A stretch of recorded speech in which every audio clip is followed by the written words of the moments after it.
Ben oui, bien sûr, le digital est à la portée de tous déjà en termes financiers, parce que c'est, voilà, ça, communiquer sur les réseaux sociaux, ben, ça coûte rien, quoi. Donc du coup, c'est à la portée de tous. Après, il suffit de, voilà, de vouloir, d'être motivé. Et dans ces cas-là, c'est une question pour moi de motivation. Donc oui, c'est à la portée de tous. Je crois qu'il y a aussi le savoir-faire, parce que moi sur Instagram, je crois que c'est à peu près 7000 followers, et en fait quand je mets une publication, parfois je dépasse les 100 likes, quoi. C'est misérable par rapport aux conversions que j'ai. Et là où souvent une fille d'ailleurs, qui va se mettre en scène, qui va faire de belles photos, qui va faire des hashtags, je sais pas quoi, et qui, à peine que 3000 followers, mais elle, sur une photo, va avoir 600, 700 likes, quoi. Et je me dis, mais oui, il y a un savoir-faire quand même. Enfin, moi, je sais pas. Ah, non mais sans doute, mais du coup si je me mettais peut-être. Mais il y a un savoir-faire aussi, c'est vrai, donc ouais, il faut, c'est un métier en fait aussi.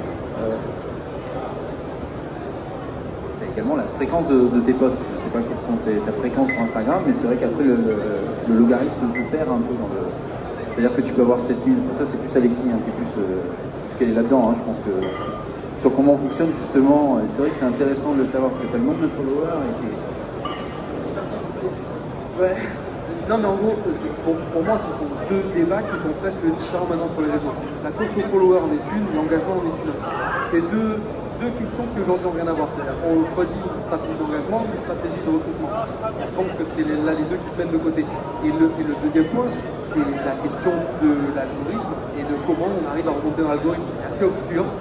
Du coup, il faut essayer de pas trop s'engager sur la porte des mauvaises pratiques, du type demander des likes, demander des partages, etc. Bon, ça, même si Facebook ne va pas nous striker, il va nous faire chuter dans l'algorithme, et de manière drastique, c'est horrible. Si tu demandes des likes, tu demandes, tu vois, sur les jeux concours, tag un ami et machin, et le tiré au sort.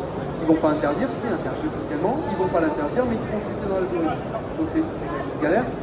Et le deuxième point, c'est essayer de réussir à toujours tester leurs nouveaux outils pour qu'ils repèrent qu'on est quand même utilisateur des nouvelles technologies et donc nous faire remonter dans l'algorithme. La dernière question, c'est celle de l'argent en fait. Aujourd'hui, pour avoir de la visibilité, il faut payer. Et ce qui peut être un peu rageant, parce que c'est ce que vous aviez l'air tous de dire, c'est que vous mettez beaucoup de passion et de temps là-dedans, mais si aujourd'hui vous ne payez pas pour que ce soit vu, il y a des chances que ça bloque. Donc je comprends que ce soit rageant et c'est en ça que je disais, c'est plus des médias maintenant que des social médias. Je crois qu'il y a aussi autre chose que ça rejoint un point que tu as dit, c'est-à-dire nous on met l'information à disposition, mais celui en face, il faut qu'il ait envie de la lire. Donc pour moi on revient en fait au ciblage, c'est super important, qu'est-ce qu'on attend exactement comme retour, si on attend quelque chose, et est-ce qu'on a une stratégie ou pas. C'est pas nécessaire d'avoir une stratégie, parfois simplement être sincère et parler avec le cœur c'est suffisant parce que les gens sont accrochés, ils sentent cette sincérité et c'est ça au final qui les intéresse. Mais moi je vois parfois, je passe des nuits et des journées à écrire un texte relativement long, que je relis au moins une quinzaine ou vingtaine de fois parce que je ne suis pas française, donc forcément je fais des fautes et puis ça m'obsède. Enfin, après, je veux que le texte soit parfait, etc. Donc je passe beaucoup de temps et beaucoup d'efforts et après j'ai, je ne sais pas quoi, 30, 40, 50, 100, si tout va bien, 200, 300, je crois que l'article le plus lu sur mon blog, il avait 900, voilà. Donc c'est rien, c'est ridicule comme chiffre. Mais parfois je me dis, mais en fait, qui me lit? Et je me pose surtout aussi la question, mais au final, qu'est-ce qui intéresse les gens sur les réseaux sociaux? Quelle information les intéresse? J'ai pas forcément envie d'aller dans leur sens, mais c'est quand même une question que je me pose quasiment tout le temps. Parce que effectivement, je vois des photos avec des jolies mises en scène, avec une fille super belle, qui sait, voilà. Et là, t'as plein de mecs amoureux qui sont en train de liker et mettre des commentaires, voilà machin. Et là, je me dis, quand même, parfois c'est un peu basique. Donc, ça revient à... Oui, avec quel code on joue pour promouvoir. Et après, il y a des gens qui mettent juste l'étiquette d'une bouteille avec un commentaire relativement simple qui, pareil, en 500, 1000, 1200, 3000, 7000 likes. Et là, je commence vraiment à regarder mais qu'est-ce qu'il a en fait comme stratégie de communication. Et parfois, effectivement, il y a ces deux mondes. Il y a ce qu'on met avec le cœur et après, il y a la réalité de qu'est-ce qui se passe en fait sur les réseaux sociaux, quels sont les algorithmes, pourquoi on a lu ou pas lu. Voilà, et c'est pour le moment deux mondes qui sont peut-être un peu trop séparés pour certains, et pour moi. Et, mais ces deux univers qui peuvent paraître parallèles, mais pour moi ils sont quand même intimement liés parce que tu ne peux pas considérer l'un sans l'autre, parce que ça va ensemble.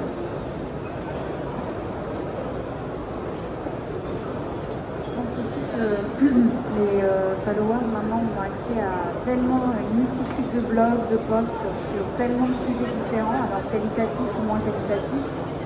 Moi, en mon sens, en tout cas, ce que je trouve important, c'est voilà, de respecter l'identité qu'on met dans son blog, un petit peu ses valeurs. Et je pense que c'est important finalement de faire peut-être du qualitatif, d'avoir peut-être moins de vues, mais au moins de respecter la trame qu'on s'est donnée depuis le début. Et un autre point que je voulais soulever parce que je pense que ça peut être aidant. J'ai été moi-même repérée par un autre blog un petit peu plus important qui m'a proposé de publier certains articles sur leur blog. Et c'est vrai que la collaboration, ça peut aussi aider. Voilà. Avec ce type de collaboration, il faut toujours faire gaffe. Parce que parfois, ils veulent votre contenu parce qu'il est bien, mais ils ne sont pas prêts à payer pour.